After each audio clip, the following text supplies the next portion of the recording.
Olá, povo de Deus, terça-feira, 30 de agosto de 2022, 22ª semana do Tempo Comum. A nossa reflexão de hoje é a partir da primeira carta do apóstolo Paulo aos Coríntios, capítulo 2, versículos de 10b a 16 e Lucas 4, 31 a 37. Irmãos, o Espírito esquadrinha tudo, mesmo as profundezas de Deus. Quem dentre os homens conhece o que se passa no homem, senão o espírito do homem que está nele? Assim também ninguém conhece o que existe em Deus a não ser o Espírito de Deus. Nós não recebemos o Espírito do mundo, mas recebemos o Espírito que vem de Deus para que conheçamos os dons da graça que Deus nos concedeu.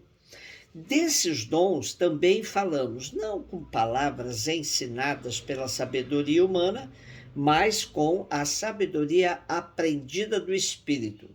Assim ajustamos uma linguagem espiritual às realidades espirituais. O homem psíquico, o que fica no nível de suas capacidades naturais, não aceita o que é do Espírito de Deus, pois isso lhe parece uma insensatez.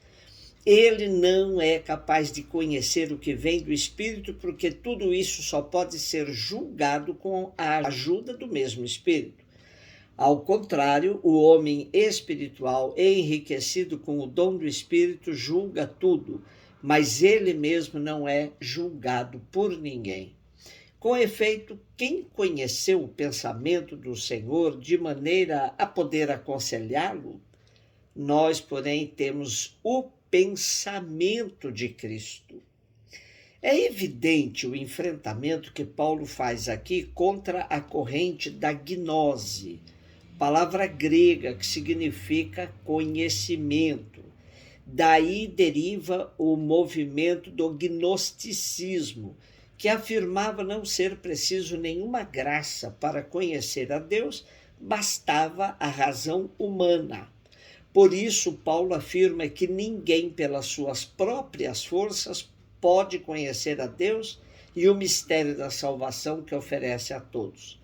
Tudo é graça e só pela graça podemos participar na salvação. A revelação do Pai tornou possível conhecermos a Deus e ao seu desígnio de salvação.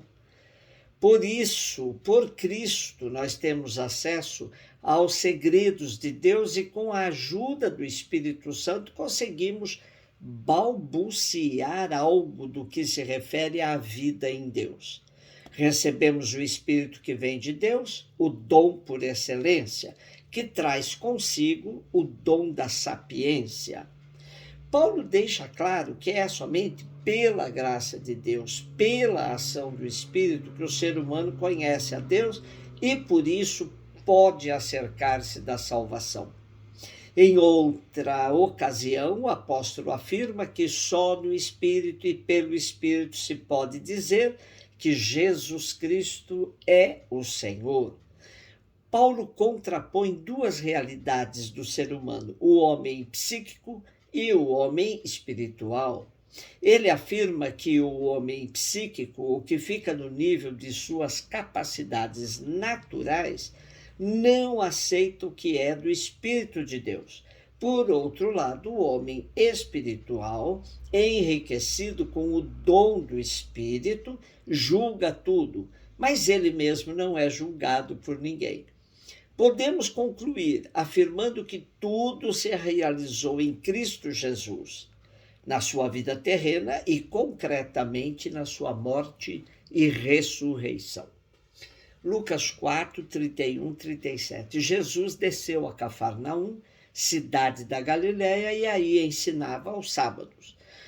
As pessoas ficavam admiradas com o seu ensinamento porque Jesus falava com autoridade. Na sinagoga havia um homem possuído pelo espírito de um demônio impuro que gritou em alta voz: "O que queres de nós, Jesus Nazareno? Vieste para nos destruir? Eu sei quem tu és o Santo de Deus."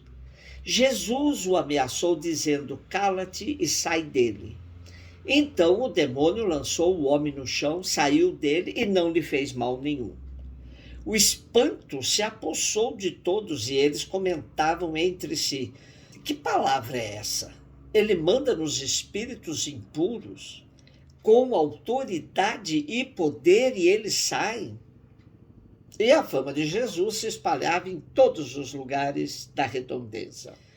De Nazaré a Cafarnaum, distância não chega a ser assustadora, porque era relativamente curta, tudo estava na região da Galileia. Jesus faz esse trajeto e passa a ensinar nas sinagogas de Cafarnaum. A autoridade de Jesus nasce da coerência daquilo que ele afirma e vive. A coerência de Jesus é algo que salta aos olhos.